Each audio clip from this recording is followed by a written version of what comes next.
Hello বন্ধুরা, আমরা গত ভিডিওয় মানে ভাই একটা স্প্রিং লাগাতে পারছিল না, আমরা কিরমভাবে লাগাতে হয় ডিকম্প্রেশন লিভারের সেটাই দেখাবো। এই বাটির দিকে একটু দেখাও, বাটির দিকে কীরমভাবে স্প্রিংটা। এই হলো বাটি, মানে ম্যাশিংয়ের বাটি, এখানে এই স্প্রিংটা থাকে, এই স্প্রিংটা এখানেই থাকে, কিন্তু কেমনভাবে লাগাতে হয় এটা কেউ জানে না। আপনারা দেখুন আমি লাগাচ্ছি কেমনভাবে।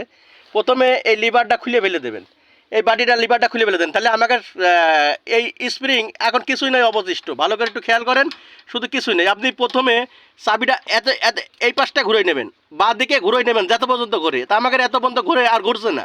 এখন আমরা স্প্রিংটা আগে দেবো। স্প্রিংটা এখানে একটা আছে, এই ঠোঁট লাম্বা আছে, এই ঠোঁট লাম্বাটা সোজাসুজি এরপরে দিয়ে দিলাম, ঠিকই এরপরে বসে গেল। এটা দেখেছো, এটা দেখা যাচ্ছে, এটা ঠিকই পিন লাম্বা মাথাটা এরপর বসে গেল। এবারটা আমরা এই চাবিটা কেমনভাবে দেবো, এই চাবিটা আপনি ভালো করে খেয়াল করেন। এই চাবিটা আপনি স্প্রিংটা হালকা করে ঠেলা দিয়ে চাবিটা সোজা করে দিয়ে আপনি দেখান স্প্রিংটা একদম মানে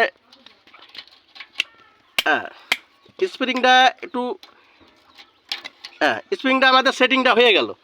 স্প্রিংটা এই কান মানে স্প্রিংয়ের যে কান আছে এই চাবির এই একটা কানের সাথে সেটিংটা হবে। সেটিংটা হয়ে আপনি ওয়াশারটা দিয়ে নাটটা দিয়ে দেবেন, নাটটা দিয়ে দেবেন। আমাদের স্প্রিংটা সেটিংটা হয়ে গেল। নাটটা ঢুকানোর সময় যেসব তেরা না হয়, তেরা হলে আপনার এটা পেচ কেটে যাবে। তাই এই জন্য সুন্দর করে নাটটা দিয়ে আপনি টাইট দিয়ে দেবেন, নাটটা আপনি টাইট দিয়ে দেবেন। আমাদের স্প্রিং সেটিংটা ভ্যালু সেটিংটা সুন্দরভাবে হয়ে গেল। এরকমভাবে নাটটা আপনার যতক্ষণ যায় ততক্ষণটা আপনার টাইট দিয়ে দেবেন সুন্দরভাবে। স্প্রিং সেটিং করা খুবই সহজ, সামান্য ওই হালকা একটু জানলেই আপনি এটা লাগাই ফেলে দেবেন।